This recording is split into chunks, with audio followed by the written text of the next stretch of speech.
You're watching Analysts After Dark, an underground hideaway where insatiably curious analysts examine provocative project problems, share salacious secrets, and establish a covert network of co-conspirators.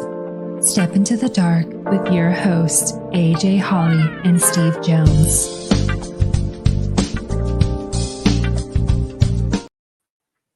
Well, hello, Steve. What's up, AJ? How you doing? Dancing to the music. I can't help it. It's I'm true. in a good mood. You're in a good mood? I'm in a good mood. Feeling good. What's been going on? What's new? Well, the reason I'm feeling so good right now is helping out a charity. Oh, nice. So our local food bank contacted one of the people I work with, and it was an SOS call. They had spent a whole bunch of money yesterday to restock their shelves, and they sent a picture of bare shelves. Oh, wow. And they're like, we need food. There have been so many people that came in that needed help. They needed services. We ran out. So anything that you can do, Sure. we need food. So I managed to round up a few people in the office, and we cranked out 70 PB&J sandwiches in about a half hour and got them ready for delivery. That's awesome. But I feel good. Feel like I actually helped a little bit. Yeah. So you're productive today and got the chance to help out people. That's good. That's awesome. Absolutely. Feels good. Yeah. Helping once in a while. Yeah. I like working with Erica Woods. I think you know her too, like on some of that stuff around here in Tampa, like solving some of the technical things. But she had an event a few weeks ago, and we got a chance to work with. I got a chance to work with a nonprofit that brings art to students wherever they are or to neighborhoods, and they have an awesome program. So like I enjoy stuff like that too. So I understand that feeling of, hey, this is actually kind of different than what we'd normally do day to day. But that's awesome, man. Yep. Congrats.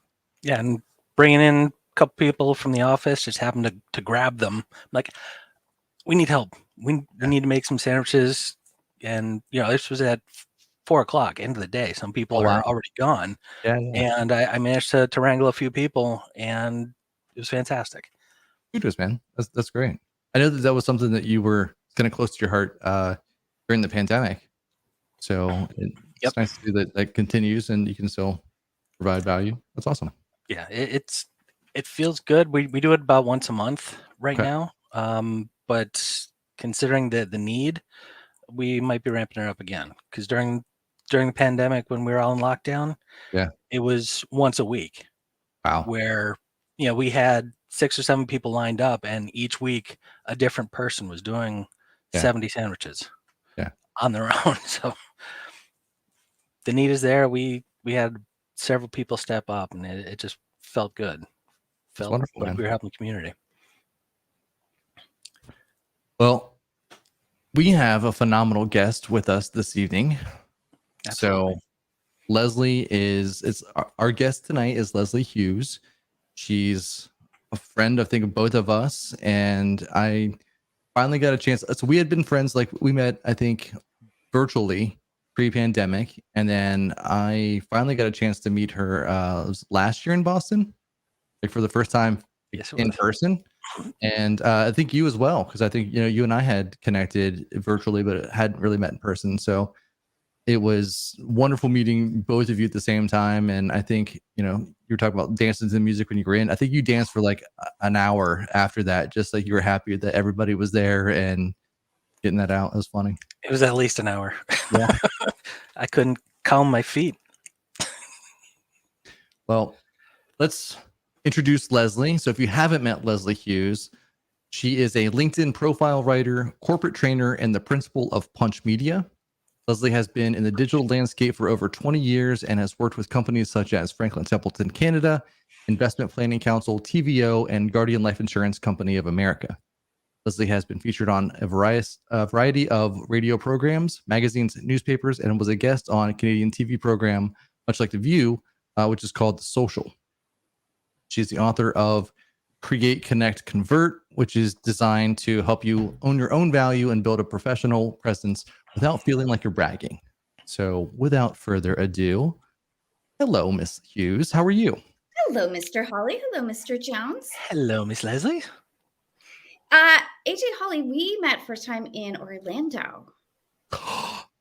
How dare I? You are correct. How dare you forget our Orlando adventure? That was an adventure. That is correct. You are right. Yes. Yeah. The first time the three of us were together, though, was awesome. So I haven't blanked it that much. Are you trying to push out a certain guest that was down in Orlando? Oh man, that was crazy times. Trying to forget about that one. I've heard about that one. Oh, it was a good conference. yeah. And the one thing about that particular individual, he was not part of the conference. He was an attendee, or he was there for a wedding and just happened to be a hotel guest. And I think we talk about him on a regular basis, just, with some of the people that were in that Orlando event, just because of the craziness that he brought to that event as a guest and not even part of it. It was fun. His brand is enduring. Just Indeed. Not one you want. No. So Leslie, we ask everybody, you're familiar with the show. You persistently comment and are there, and you are probably the one that's the most consistently on. So thank you. Thank you. I'm a cheerleader. You are. I am. You understand the question, right? So the question we're going to ask is, what is your favorite After Dark activity? We asked you that, and you said playing Jackbox TV and trivia and other games with your best friends. Oh, yeah. Thank you. Yeah. That's your favorite After Dark? That's what you look forward to the most? Yes. It got me through the pandemic. You guys saved my life, and we had met in person, and we became really good friends. And I kind of liken it to like with St. Elmo's Fire, where we all just sort of like came together as a group. And it was some good times that we've now carried over into in person. Even though none of us live close to each other, we're all still really close friends. So yeah, hanging out with you guys is one of my favorite things to do. Well, thank you for kissing up to us on our own show. It was awesome. So, unlike normal episodes, we're going to do something different today, though. We have a game for you because you like trivia so much. We're going to ask you some metal trivia. Which way am I supposed to do it? This way? This way? Well, so maybe that's one of the questions. You'll find out. So what was the first heavy metal? By the way, Leslie's renowned for her knowledge of heavy metal music. She's written books on this. That's not true. That is not. I don't even know how to this. One of them is I love you. Feature-length articles. Okay, not books. Yeah. Multiple times. So we're going to ask you the first question. What was the first heavy metal album? I don't know. Heavy metal album? I don't know. AC/DC. I don't know. I have no clue. Okay. Not a bad answer, actually. It's the same time frame. Okay. Black Sabbath. Okay. Their self-titled debut album released in 1970, and it's considered the first heavy metal album out there. So AC/DC is a good guess. I'll take that. Okay. Oh, okay. you don't get points for it, but you get half a point. You're still wrong. I grew up in a town called Scarborough, which is, was the Wayne's World was sort of modeled after sort of my childhood. So even though Queen, but the head thinging, and that was a lot of I didn't do that as a child. I was the little preppy girl, but a lot of my neighbors and friends. It was a wood panel basement and a lot of run to. Yeah. Yeah. Okay, fine. Since you sang that tune, who's that band? The Run to the Hill song? Yeah. I thought it was Judas Priest? Yeah. Was it close? Iron Maiden. Okay. Yeah. Yeah.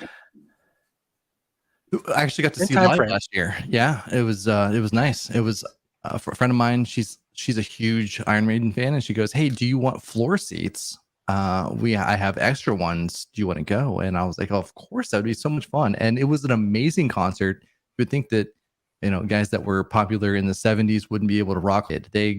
Have you seen the Rolling Stones? Oh man, it was amazing. So the second question is, what is the origin of the devil horns hand gesture in heavy metal? So that's the hand gesture. What is the one? that's the, I thought that was Iron Maiden too, though. Wasn't it Eddie or something like that? Or he's the symbol for Iron Maiden, wasn't he, or something? So, well, he is. Yeah, Eddie is the mascot for Iron Maiden. So well done. But he is the original Ozzy Osbourne? No. So the devil horns hand gesture in heavy metal is believed to have been popularized by Ronnie James Dio. Oh yeah, I'm gonna pull that out of my hat. Yeah, I knew that. Who claimed to have learned it from his who claimed to have learned it from his Italian grandmother. Oh, yeah, because she came in with a horse. Yeah, there you go. And so that's also a throwback to our friend that we met in Orlando, because he came with Amy with the horse. He did. It was a bull, and then yeah, you're right. Ronnie James Dio sang with Rainbow, Black Sabbath, and his own band just called Dio. Okay. What is the name of the first heavy metal band to win a Pulitzer Prize? I don't know. None. None's ever won a Pulitzer Prize. Okay. All right. I know. What's the name of the first heavy metal band to have a #1 album on the Billboard 200 chart? That would be AC/DC, probably. That would be Metallica. Oh. It is their Black album, released in 1991. Okay. All right. Last question before the bonus round. What is the name? None of them right so far. What is the name of the first heavy metal band to have a video banned by MTV? Ozzy Osbourne. No, the first heavy metal band to have a video banned by MTV is often considered to be Twisted Sister. The video "We're Not Gonna Take It" was banned in 1985. Oh, is that metal? Yes. Is it? Okay. All right. Yeah. Simmer down. Yeah. Simmer down. Okay. All right. So bonus round. This question is for a favorite friend of ours, Amy Riddell. What is the name of the first heavy metal band to have a comic book series? Kiss. It is. That's only because you named Amy Riddell. I know. I gave you a huge hint. That was the biggest hint, because I would have had no clue. Kiss is her favorite band. It is. Kiss, they had their own comic book series, and it was published by Marvel Comics in the late 1970s. And then last question, bonus round. A psychedelic rock band created a song called the Jug Band Blues. Come on. Who was this group? My mom? No. No. Pink Floyd. So there you go. Well, pink jug. So right? Pink Jug, Pink Floyd, Jug Band Blues, all good stuff. Yeah. So you had 0 points out of. I have bonus. Okay, fine. You get 1 point in the bonus round. Yeah. So great job. That whole conversation came about today because we were talking about value. I made a valuable value joke, and I said this was meta, and I unfortunately included an exclamation point in that comment. And she said, "I thought you said metal." And I'm like, "Well, great. We're going to have fun tonight because we are going to have a trivia." And so there we go. Totally not part of the show. This kind of trivia just as well as I play our games night trivia, where I get them all wrong. So this is just, it's the same thing. That's fair. I think that's our show's first raspberry. So well, first guest raspberry. That's true. And thumbs down. Yeah. All right. So Leslie, we talked a little bit about during your introduction that you are the principal of Punch Media. So what is it that you do all day when you're not dinking around with folks like us? Yeah. So, professionally, I wear quite a few hats, but I really write LinkedIn profiles. Do LinkedIn training is really sort of the core of what I do, I guess. So that seems very basic as far as your explanation of what you do. I think you do more than that. Well, it's a little more specific than I do social media. So I don't say that anymore. Okay, that's good. So I'm a little bit more specific, sort of narrowing, because I do train and teach on social media strategy. I teach at a local college and university, and so I do wear quite a few hats. But the LinkedIn profile writing is keeps me hopping. Okay. So then why would you write a LinkedIn profile for someone? Well, that's a very good question, Mr. Hawley. So I write LinkedIn profiles because the one statement that I say to my clients all the time is, when you're inside the jar, you can't see the label. So it's a lot harder to write about yourself. People do feel like they're bragging. They get nervous. As you guys know, I'm a Canadian, so I thought it was this aw shucks Canadian thing that people don't like to sort of put themselves out there.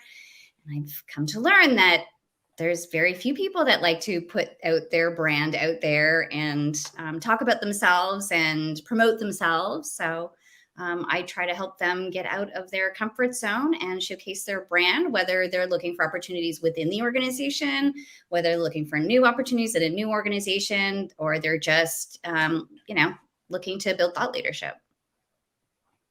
So Okay. does your book also help with internal and Exactly what my book does.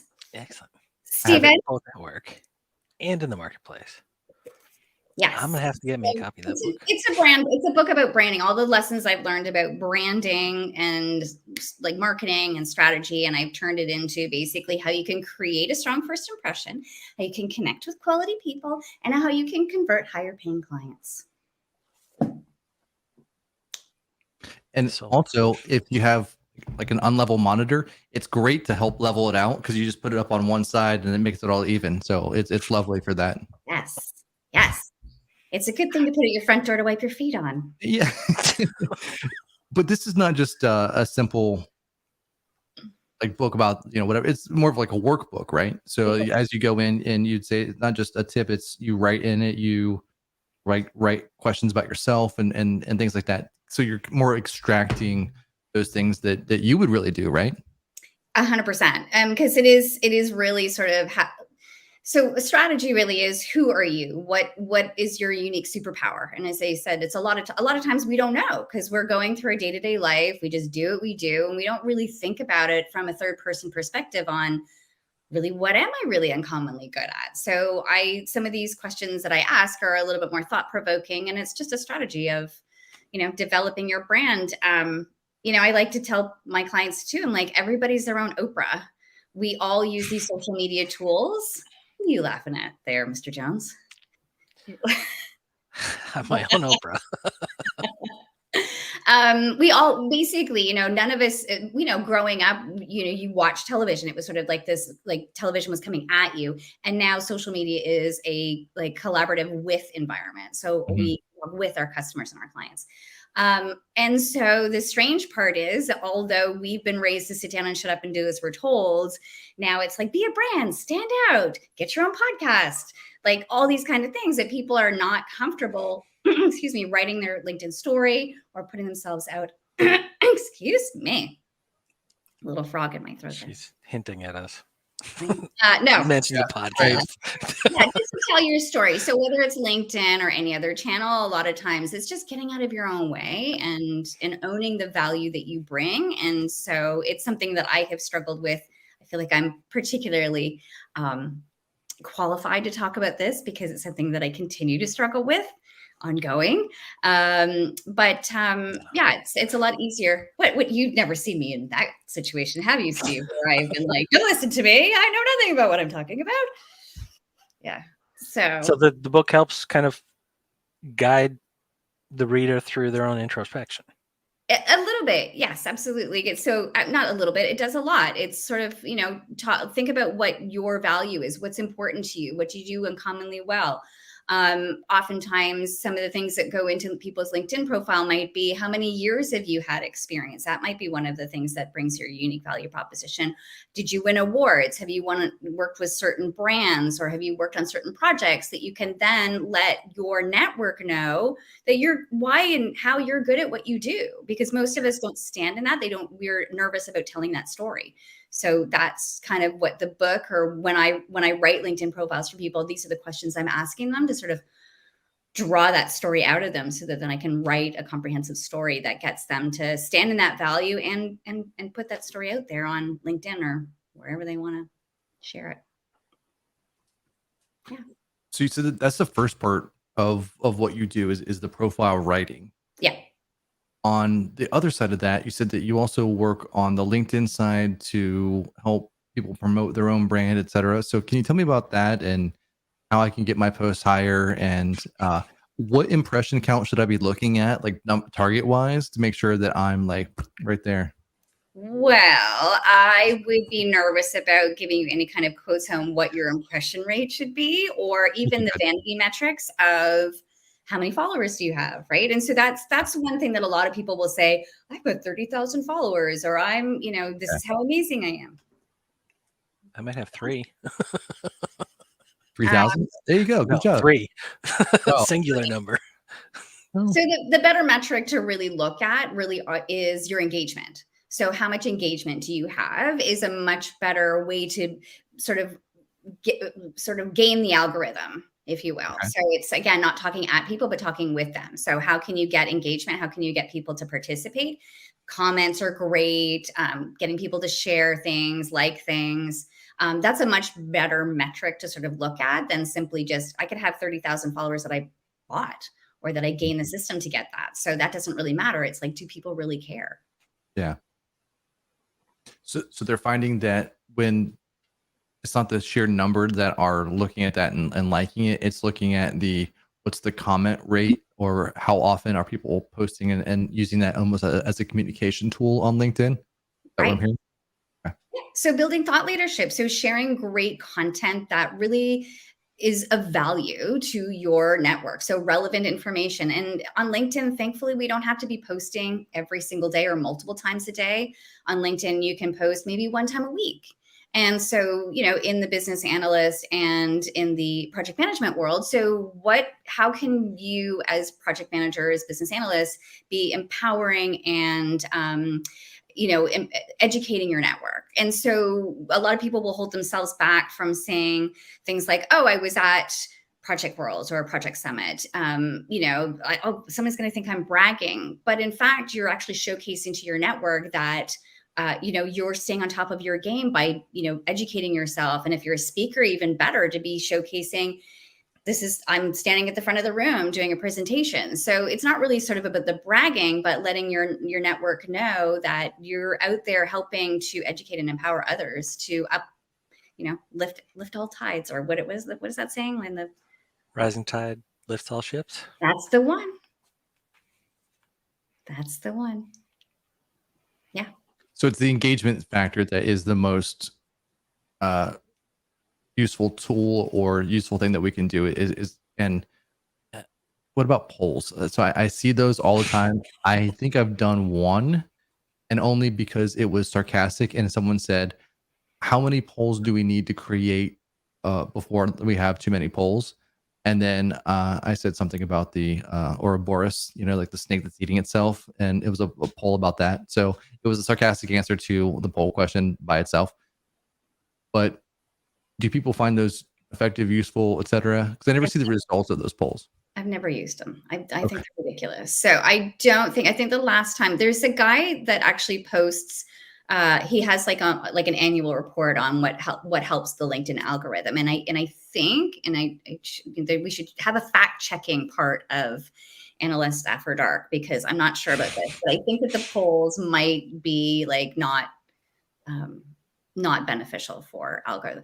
It depends. Okay. So what I would focus on is whatever's new with LinkedIn is what they end up pushing. So when polls were new, they would have garnered a lot of attention. I mean, they're an easy way to get engagement, I suppose, because it's just easy for someone to click on it. If you saw it, then you see that it's working. I just think they're dumb. but that's just me. Yeah. Agreed. I don't work at LinkedIn, so I don't have any stake in the game about saying anything good or bad about the company. So, but if that ship goes down, yeah, just like you said, a rising tide lifts all boats. If that ship goes down, you're on that ship. So you have to do. And learn so one AI thing I real see quick. fairly often is people posting articles and they just put a link to the article and nothing else. right. Yeah. Is that useful versus okay, so having some kind of added content that you post along with it is better. At the very least, so if people are nervous about creating their own content, then they can reshare posts from the organization that they work at. So then you already know marketing's already pre-approved that post. And to your point, Steve, then put in some context. So you're resharing this post, say from your organization or another third party or whatever, and say why you thought that this article was relevant and interesting, and ask your network, what do they think about it? And respond to any comments that come in. Absolutely. Yeah. And within the algorithm, if you respond quickly, so let's just say you post and then somebody puts a little comment in, and then you respond to that comment, the more you like the timing in which that you do that is really important as well. So you want to make sure that you're doing it in a timely manner within the first hour or 90 minutes. I have meetings longer than that. Can I mention something that irks me about LinkedIn that they've not ever fixed? There's a lot of things that irk me about LinkedIn. Okay, well, let's just make that like part of our confessions.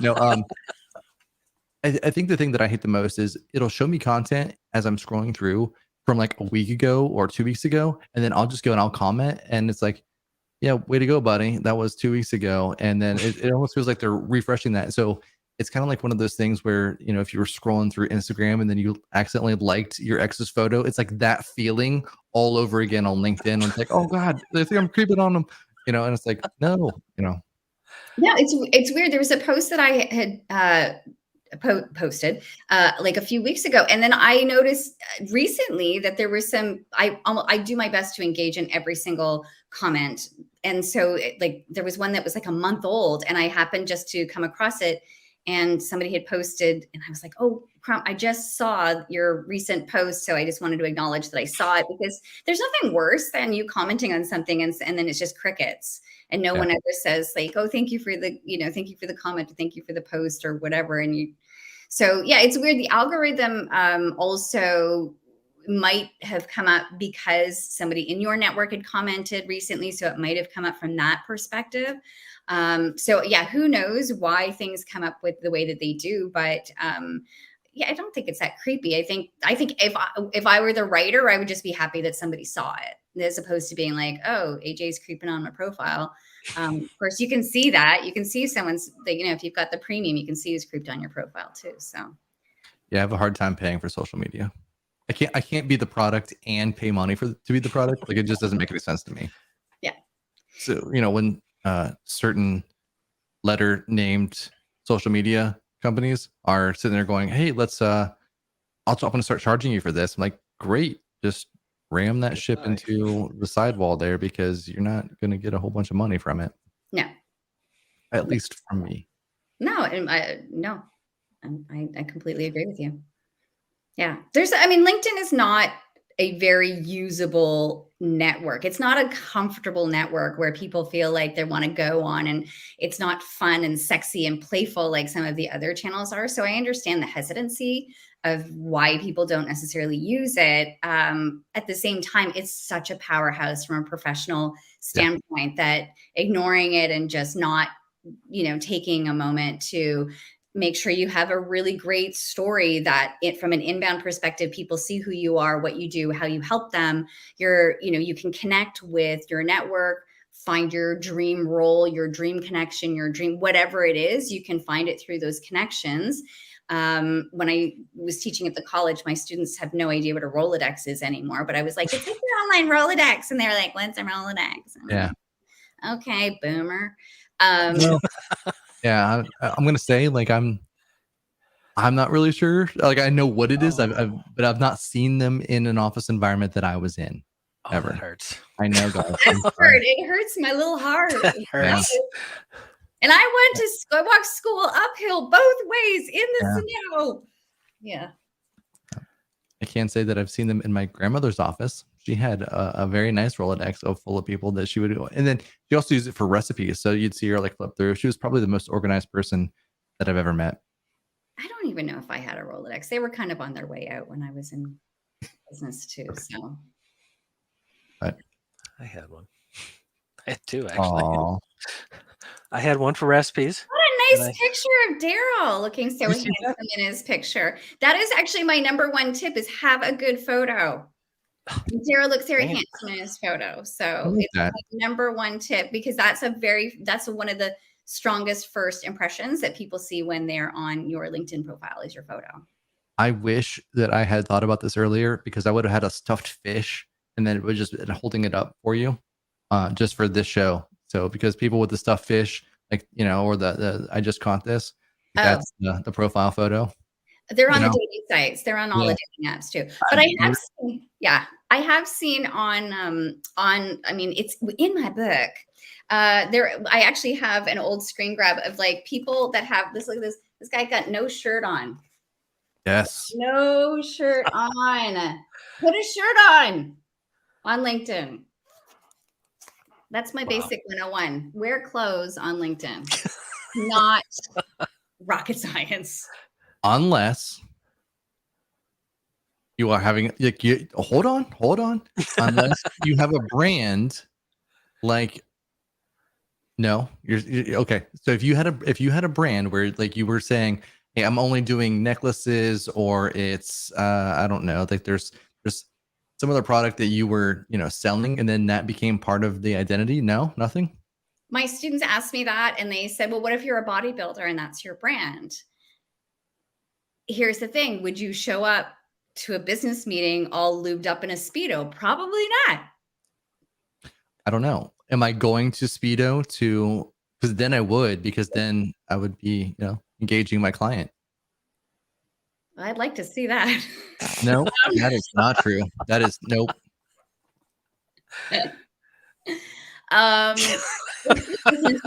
So however you would present yourself at a business meeting is how you want to show up at LinkedIn, right? So business meeting, not a modeling meeting.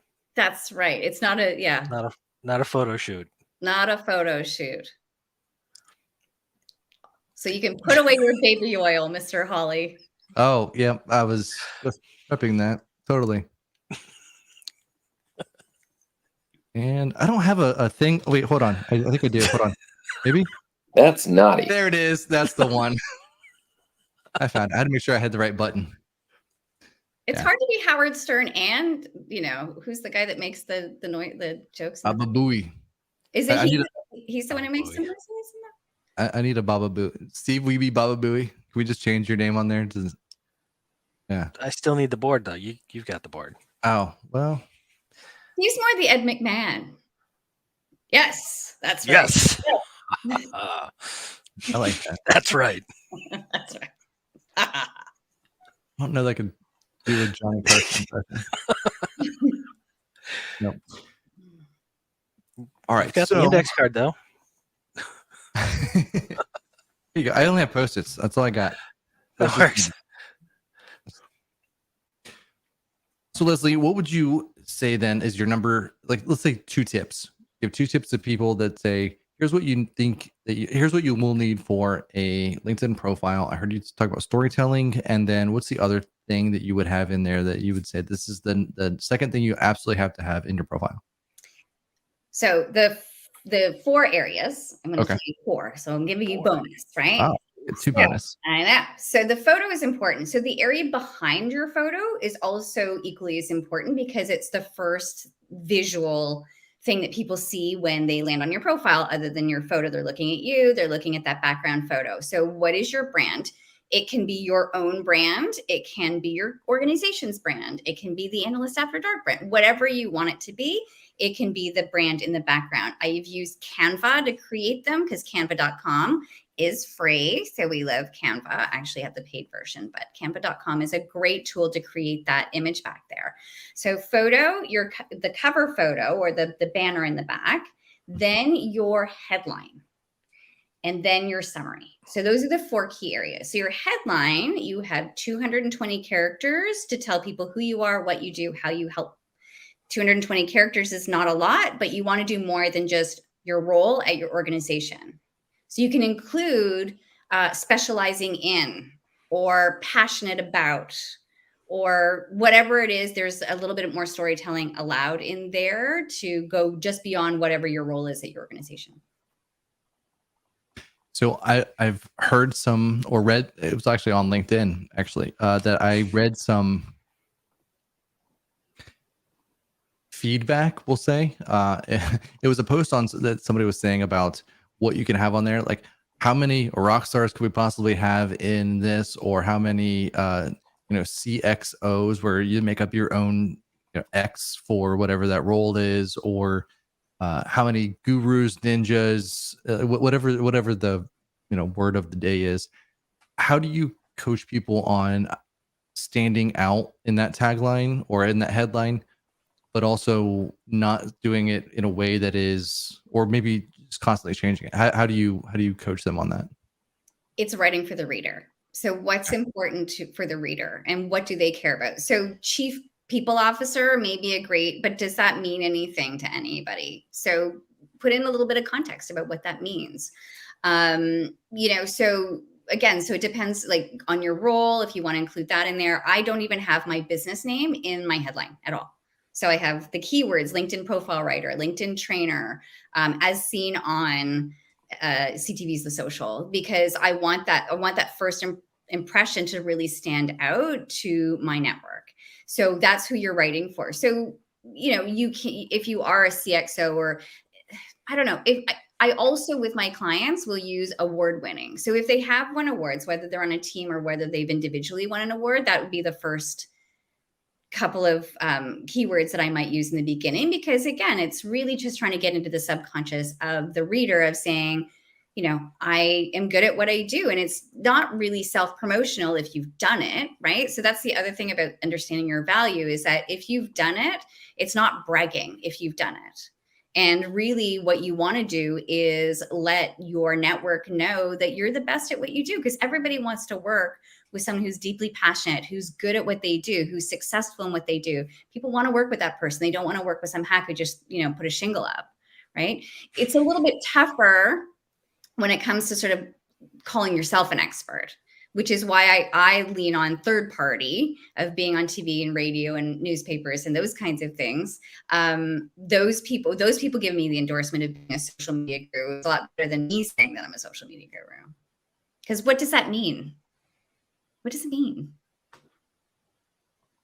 Means you're awesome. It is. I've been nervous about putting those kinds of things on there. As I said, I've struggled with it. And it was a friend of mine who actually worked at LinkedIn at the time who told me, you have to put that on everything. You have to let people know, especially because I am self-employed, and an entrepreneur, that I am selling my own brand on a regular basis. So sure. That's what I have to do. And so as I say, it's not really bragging if you've done it. And there's a way to do it. And people, first of all, people who love you are going to support you. And they're going to say, that's amazing. Congratulations. They're going to love to see your accomplishments on there. And if haters are going to hate, then that's on them, right? Because if you're not too self-promotional, I'm so amazing, which if you for a moment are nervous about saying that you're too amazing, you probably are going to be on the cautionary side of not promoting yourself. It's we all know those other people that actually we know a couple people that think that they're rock stars when. You mentioned if you're in the jar, you can't see the label. Yeah. I think that there's some people that I want to put back in the jar, but like once the genie's out, it's out. And put the lid on it and then just shake it up a lot. Yeah. I would love to do that. Make a snow globe out of them. Wow. That went dark. They got dark. I was just, saying. Yeah. I was just and then stomp on the glass and smash it. Yeah, no. wow, violent.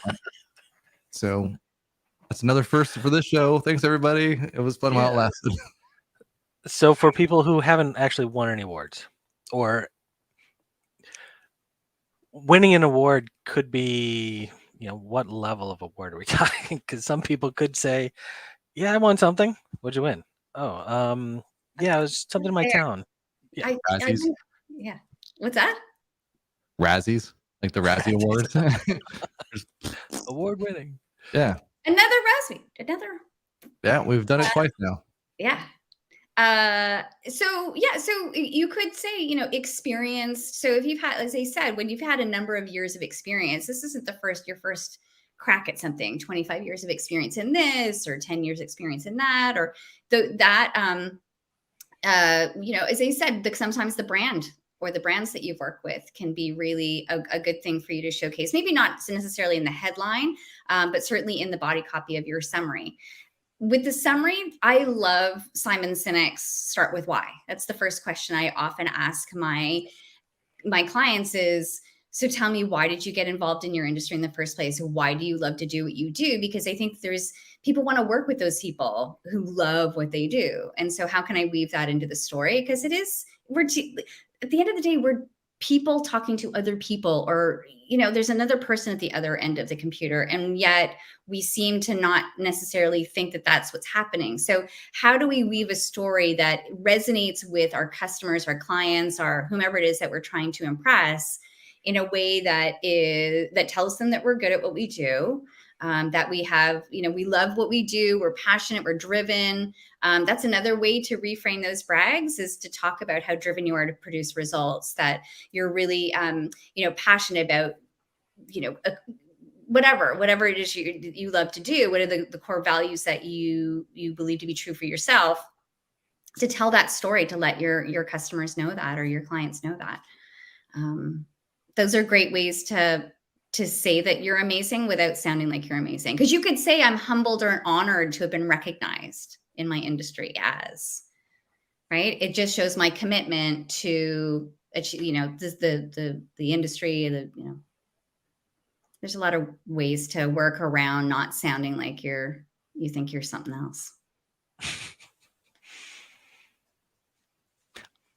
The same person that mentioned the CXO, whatever, also came up with that too, because there were several awards that were going around, and then almost verbatim, it was, I'm humbled to get this award. I'm humbled and honored, and so you mentioned that, and just kind of, it reflected in my mind that this guy was like, yeah, so I wonder how many other people are humbled. Like, yeah, I got one. So what?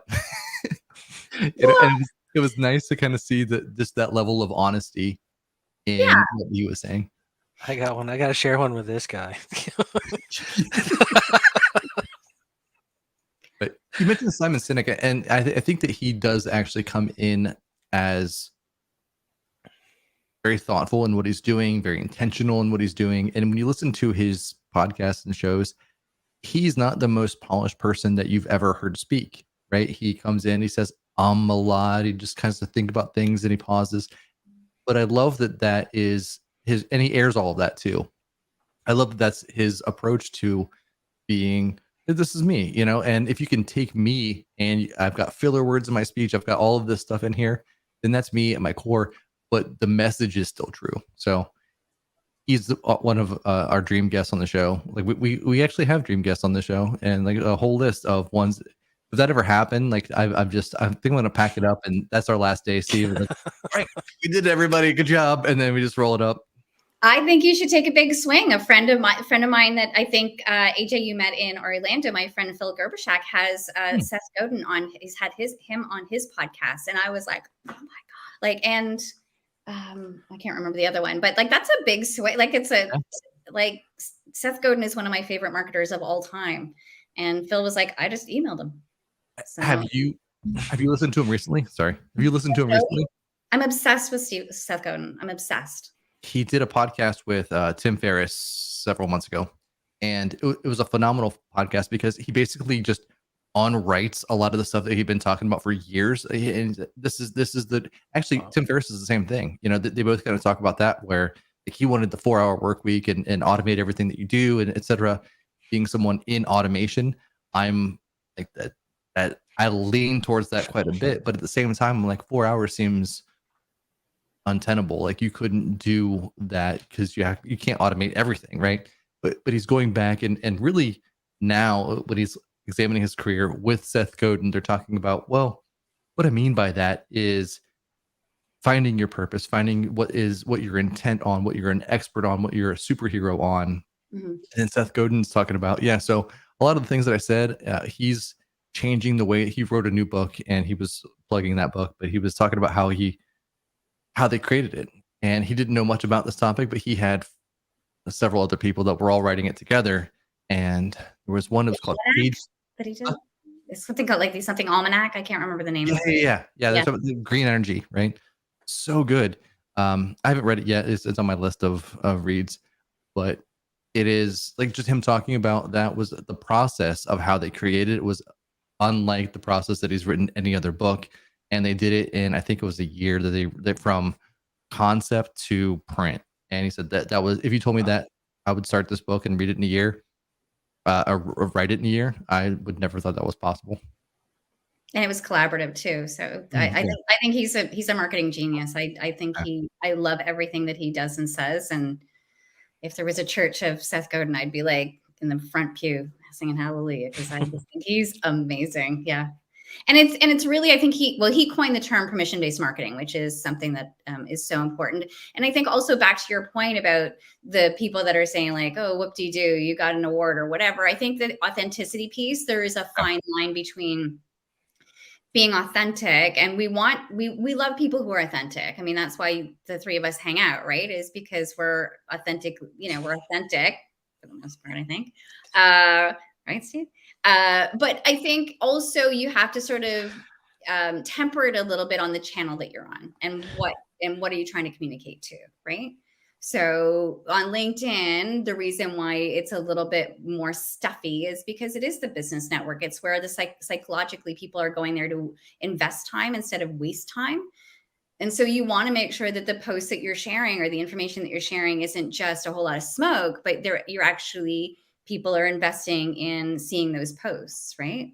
Yeah. But every time you post something, it's not just fluff, it's stoking a fire, not just smoke. Well done. This is why he's on here, because he makes it sound good. He comes out with these just like boom, boom. Doesn't talk a whole lot, but when he does, it's just like value. So there we go. There you go. Yeah. I'm the machine gun with the words, and then he's just, laser focused sniper. 50 cal. Yeah. Wow. All right. Well, it is time for some confessions.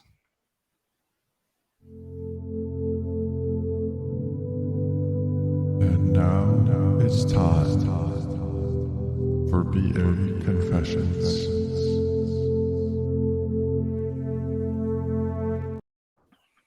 All right. We've been talking about this before in the green room.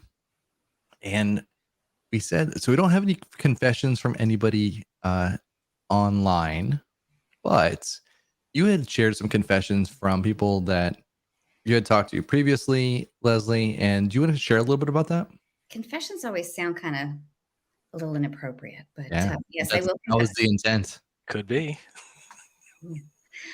So the confession that I have, I think one of the things that I've learned in the past, I think it's like 10 years I've been writing LinkedIn profiles now, is working with executives. And the confession that I have is that most executives, and this goes for all, not just in Canada, but all over, is that most executives they have imposter syndrome, which I think is so interesting, because they will confide with me when I'm doing the interview. I don't want to talk about, I don't want to talk about myself. I'm really more of, it's all about servant leadership and teamwork, and I'm just a part of the team. And so I don't want to, and I've had to actually cheerlead these people that I thought were in these glass castles to say, we got to put your brand out there. We got to tell your story. We got to tell people how.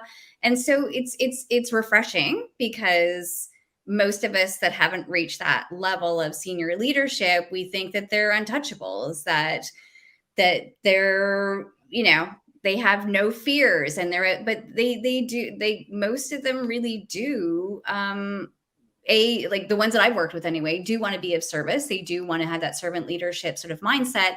And also, a lot of them are just kind of making it up as they go along, just like the rest of us. So I say this with, because they're making decisions, and it's like, are they educated decisions? A little bit, but also some of it is a little bit like, well, let's see if this works. And it's a try and fail. And they're usually educated decisions, but at the same time, I think a lot of them sort of think like, I don't know how I got here. There's a lot of that conversation going on behind the scenes. Well, 1,000% what their lowest employee makes, salary wise, they should not be the ones going, yeah, I think we should probably just, like that doesn't make a whole lot of sense to me. But I think it's not necessarily that they don't have the answers. They haven't laddered up because they don't have the answers. They absolutely do have the answers. I think they're just as nervous as we are when it comes to putting themselves out there, and B, still feeling like they're not enough, still having that imposter syndrome, still sort of feeling like they're a fraud, but they don't know, again, they're inside the jar. So they don't know what they know. Yeah. So it's not like, like you're just handing the reins over to someone who's at the, answering the phones, but they don't necessarily see the value that they bring either, because they haven't really done that self-reflection unless they've had coaching. But they've managed to get to an executive position even without that feeling of positive branding, just the work that they do.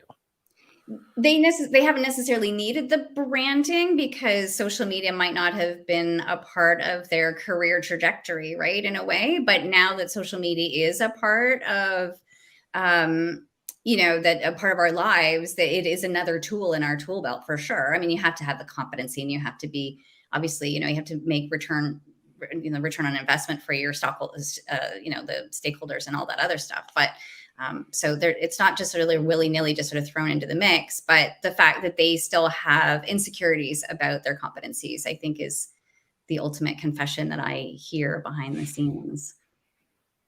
It just makes me feel a little bit better that I'm not the only one who is nervous about clicking send on something, or nervous about putting my voice out there, or that it's like, okay, well, if they're feeling nervous, and okay, let me just give you another example. When I read Sheryl Sandberg's Lean In, her book really talks about her feeling like she has imposter syndrome, and what was her role, like the CFO, the CTO of Facebook. Mm-hmm. My spirit animal is Tina Fey, and she writes about feeling like she has imposter syndrome, right? So these women who foraged new territories, have these amazing careers and so forth, they all have, not all, but a lot of them have imposter syndrome. So it's, just be brave and just do one baby step at a time and get more comfortable. When I went on television, I was so nervous, and then it's like, okay, let's do that again.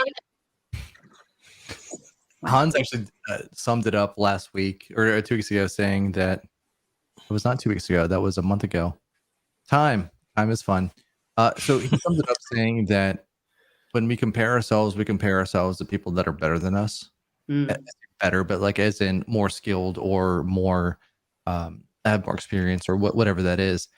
And so then that makes a lot of sense why we're looking at that. So regardless of the level, you have somebody who is the CEO of a mid-tier company, and then they're comparing themselves to like a CEO of a Fortune 50 company, right? And looking at that and saying, well, I'm looking at what they're doing, and it's never just looking at my peers or looking at where I sit here. It's always looking up and figuring out, well, I'm not them. So, and they take that weight and apply it on themselves. And I say them because I've talked about it openly. I've had several conversations about, the imposter syndrome that I feel just doing whatever it is, that I do. So I get that. And I feel like that's what happens a lot. It's like you look at other speakers, or you look at other people doing shows or doing whatever it is that you're doing, and go, man, that's what I could be doing, and not looking at what you are actually doing.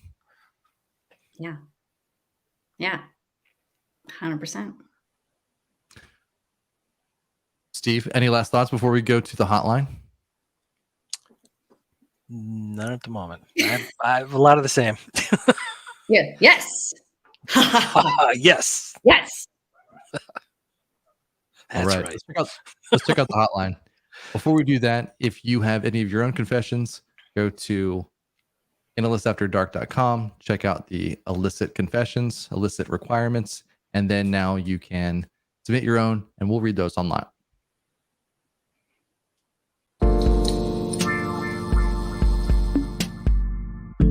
Let's eavesdrop on the BA hotline and see what provocative project problems are awaiting us. Is your project in hot water? Operators are standing by. Ooh, that's hot. Oh, we actually have got a little steamy in here. We actually have a question on the hotline. We do. Steve, do you want to read it off? Sure. So the title of this one is They Don't Know Me, They Don't Care. I wonder if they're from the 80s. Don't know. This is from Aggie in Midwest somewhere, and Aggie is looking for advice. I've been with the company for a little over a year, but I have 5+ years as a BA. I know what I'm doing. I was put on a project, but I'm not getting a good vibe from the business users. They don't seem to trust that I know what I'm doing. What are your thoughts on how to proceed? Well, what are your thoughts, Steve? Well, I actually think this one fits in quite nicely with today's topic of branding. It seems that Aggie does not have a brand at all, or not a good brand internally with their business users. So for starters, they need to show one that they're competent and they know what they're doing, and actually try to draw something out for these users to see. Show them the goods. Stephen. My. Hey, That's naughty. there we are. Got it. So in that case, what you're saying is showcase things that they have done well and try to promote that material. Either that or try to bring in some of those positive things into the work that they're doing right now. I mean, you're not going to change their impression by your past if they don't already know it.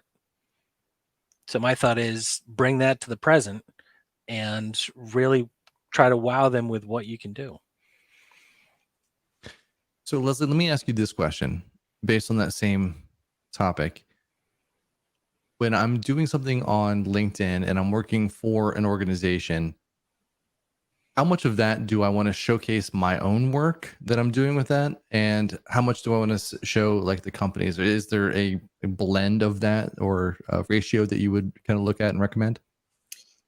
It's a very good question because it really depends on your organization too. So some organizations, particularly ones that are compliance-based, get really nervous about their team members kind of going rogue or feral on LinkedIn. So that's where I sort of say, like, one of the best things that you can do is repost from the company page, because that's the safe zone. I think most of us, because it's our own unique brand and it's our own unique story, we want to tell like what we're working on as opposed to like what our company's doing. I mean, it depends on the size of the company, but I would always caution to pay attention to your social media policy at your organization, because they will have the do's and the don'ts and the parameters of what you're allowed to do and what you're not allowed to do. Because even in your non-working time, you are a brand representative of the organization. So you have to be very careful about what you post. Not to say that you can't, but so there isn't necessarily a solid ratio. I would guess to say more often people are going to want to see your accomplishments rather than your organization accomplishments, though. So you want to be that authentic voice, of yourself, but you are a brand ambassador of your organization. So it depends. Honestly, the answer depends on who hired me to help them with that answer. So if it's a personal person, like if it's a personal brand, I would say showcase yourself. But if an organization hires me and says, come in and do a LinkedIn training, I'll be like, you're a brand ambassador, share what's going on. That's great with the company. So just make sure it's relevant. So don't just make noise. Don't just be out there just publishing for the sake of publishing, but really be thinking about, does this matter? Will this help? Is this going to help my brand, or is this going to help my network? The 3 E's of social media are educate, empower, and entertain. Can you say that one more time? Educate educate. I said educate, empower, entertain. Yeah, I got them wrong because I think those are my brand values.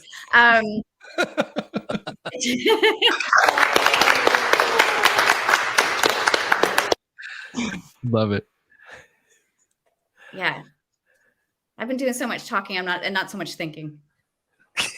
No, but you know what? I love those, and we have very close to that like tenets for even this show. You know, we want to be entertaining, but at the same time, we also want to be educational. So we are providing some sort of value to people that do get a chance to tune in. Engage. That was the one. Educate, engage, entertain. Those are really sort of the 3 E's of social media. I like it. I do the empowering. Wonderful. So the 4 E's. You're the 4th E that they didn't know. The bonus E. The bonus E. One of the ways that I've seen people do kind of blend both of those is they would take the things that they are doing and then go to like an IIBA chapter event. And I know, Steve, you help find some of those individuals that are in like your area that can actually speak at events, etc.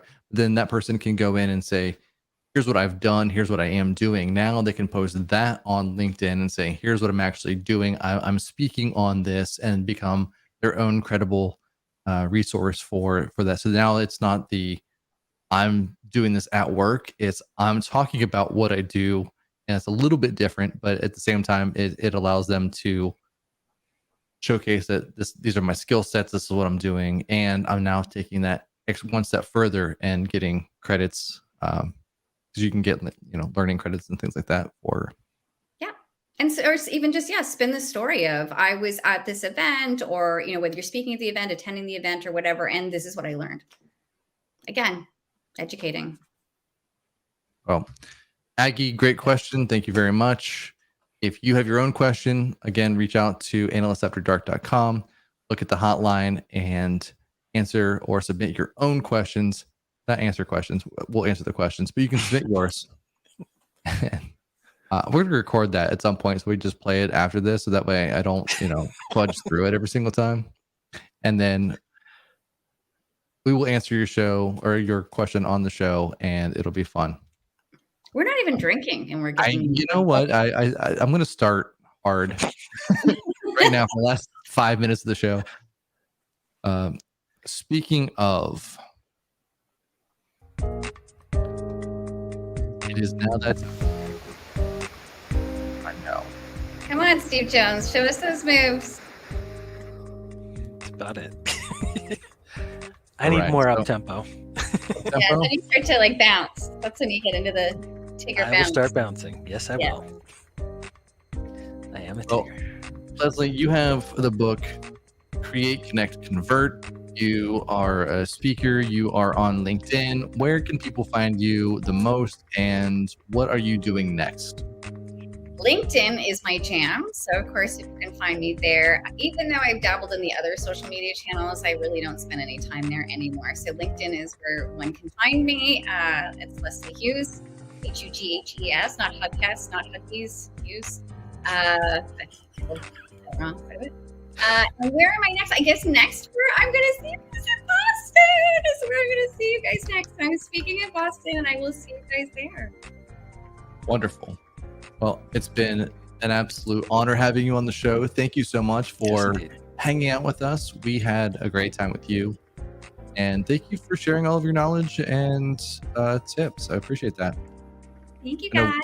We've had several conversations around LinkedIn, and what each other can do to kind of promote ourselves. So I know I've learned a ton from you just in the last several years. So thank you so much for your persistent education and just being my personal cheerleader. I'm not personal cheerleader, but just in my corner, cheerleading me on.